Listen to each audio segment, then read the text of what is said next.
Hi, I'm Mark Baber. I'm the Technical Marketing Manager here in the UK and Ireland for Sony's photo channel. Now, I've managed to get my hands on an early sample of the 50mm f1.2 G Master lens from Sony. Now, in this video, we're going to be looking at the lens in a little bit more detail. We're going to do some side-by-side comparisons with other lenses, and we're going to show you some demos of how sharp and how fast this lens is.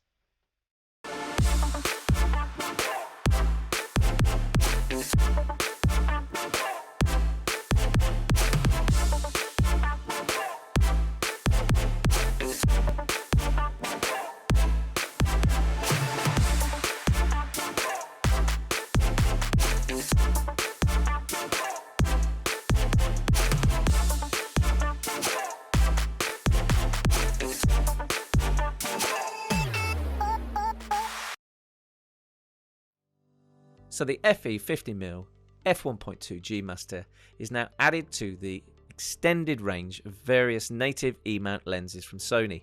It's actually the 60th E-mount lens of the range.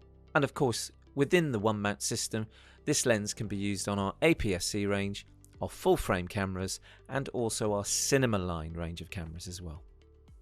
So if you look at the f1.2 aperture, it's half a stop faster than, say, an f1.4 G Master. Looking at the same comparison, the effective aperture is approximately 17% bigger and covers a surface area of approximately about 36% bigger. When the aperture is increased from, say, 1.4 to 1.2, it leads to thicker lenses, which can mean that the lens is heavy and slow. Now, with this lens, that is not the compromise. It is fast and handles really well in the hand. When you put the FE 50mm 1.2 G Master and compare it to the FE 50mm f1.4 Zeiss Sony lens, then you're going to see that it's pretty much the same in length at 108mm. It's the same weight at 778 grams. So same length, same weight, but the f1.2 is a half a stop faster.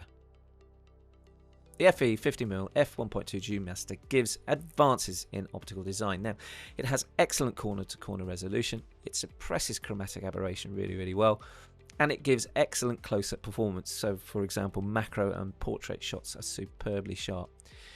Of course, the background is going to be natural looking and beautiful, so it gives you superb bokeh.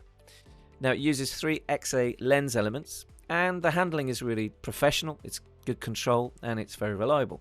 It uses 4 optimized XD linear motors and uses the newly designed compact sized 11 blade aperture unit.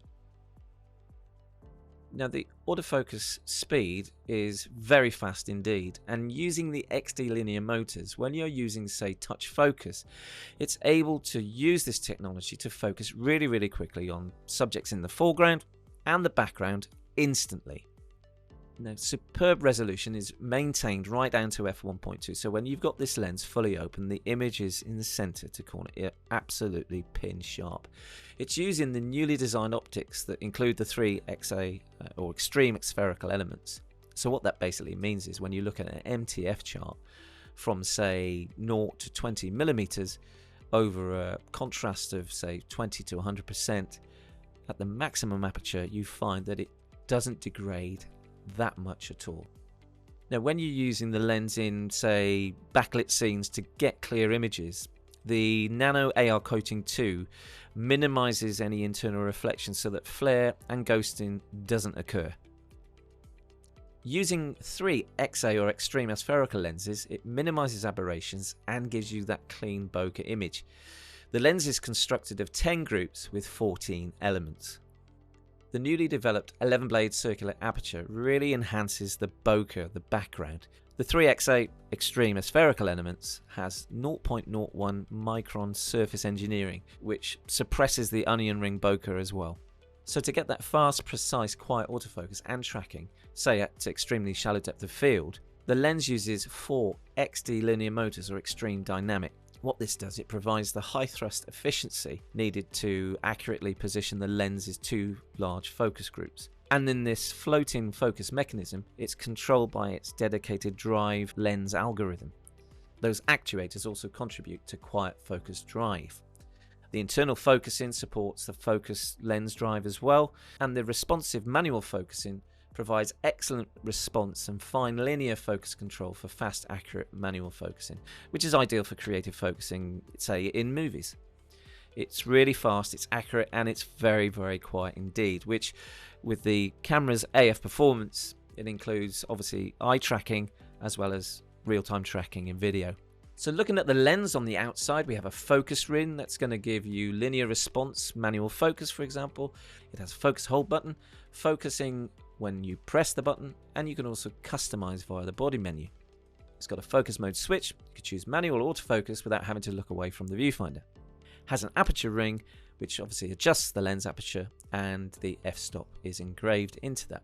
The aperture ring clicks on and off and switches the aperture ring between a third of a step click or seamless control without any clicks. And the exterior of the lens means it's sealed. It's sealed at all the buttons and the rings, so it gives you dust and moisture resistance, and we're using hybrid metal and engineering plastic construction for high durability to keep the weight down. So I've got the 50mm lens and we're going to test it on my dog. So we're going to select Animal Eye Autofocus to see how sharp this can focus on my dog's eye. So just accessing that in the camera, and we focus immediately straight on my dog's eye. You can see when it goes green, it's taking the shot. When it's white, it finds the eye. It's extremely fast. I have to say I've not used a G Master lens like this other than the 35mm and the 135. So what I'm going to do here is I'm going to customize the focus hold button, the button on the side of the lens, to APS-C mode, and we're going to go from full frame to APS-C with a flick of a button. And you can see here it's gone from 16mm to 26, and it's still as fast in APS-C as it is in full frame. Look at that shallow depth of field as well on the nose and in the background as well. The background is completely blurred out whilst focusing on those eyes.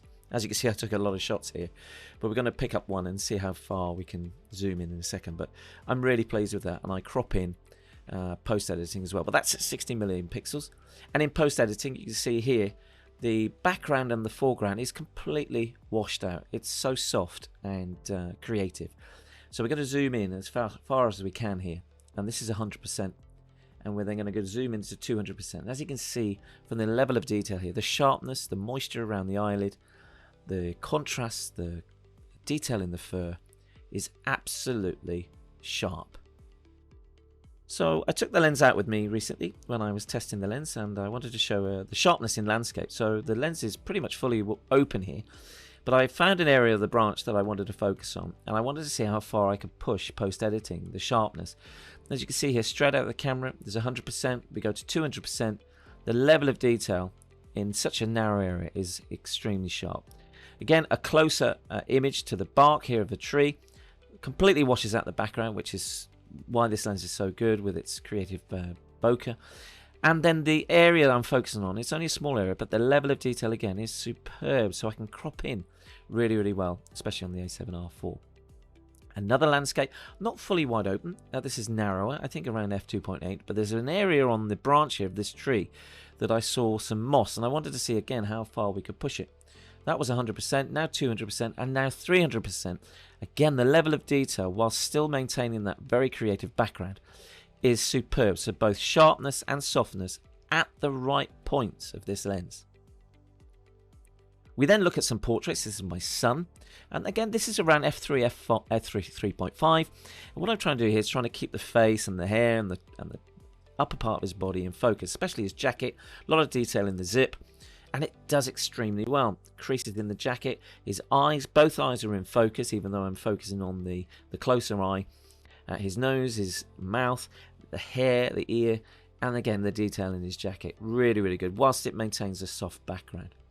Now this is around f2.8, this is my daughter. Now on this one I wanted to really distinguish, get her in focus, get the background blurred, but her eyes, both eyes, the nose, the hair on her forehead, the fine hair, and just to show how much detail we can get here whilst retaining the jacket detail. And it does it perfectly, both eyes in focus, no editing here, straight out of the camera, off the SD card, and whilst you've still got detail in the hair, it separates from the background really, really well. Now, as well as eye autofocus in stills, this is in video. It's automatically doing this. The camera's on the table. I'm not doing anything. It's just finding my son's eye automatically without any prompting. And then this is the footage of the back of the camera as he's moving his head around. It's focusing on the eye. When his eye's not in focus, it's focusing on his face. As you can see, the white box says the face is there, the green is taking the shot.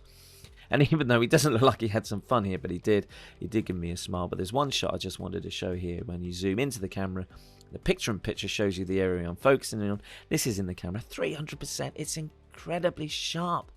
Both eyes there. And then in post-editing, we have a look at how far we can push this one, and we zoom into around 100% on this camera, and you can see here the level of detail, again both eyes, but we push it even further now to 200%. And as well as just the main point here is the eyes in focus, the eyebrows, the eyelashes, the veins, the skin detail, the detail in his skin is really reproduced fantastically well with this lens. So as you can see from the video, this is an absolute gem of a lens, and I have to say the center to corner sharpness is class leading in the range. It's fantastic for stills and video, and I highly recommend it as a superb portrait and landscape lens for sharpness.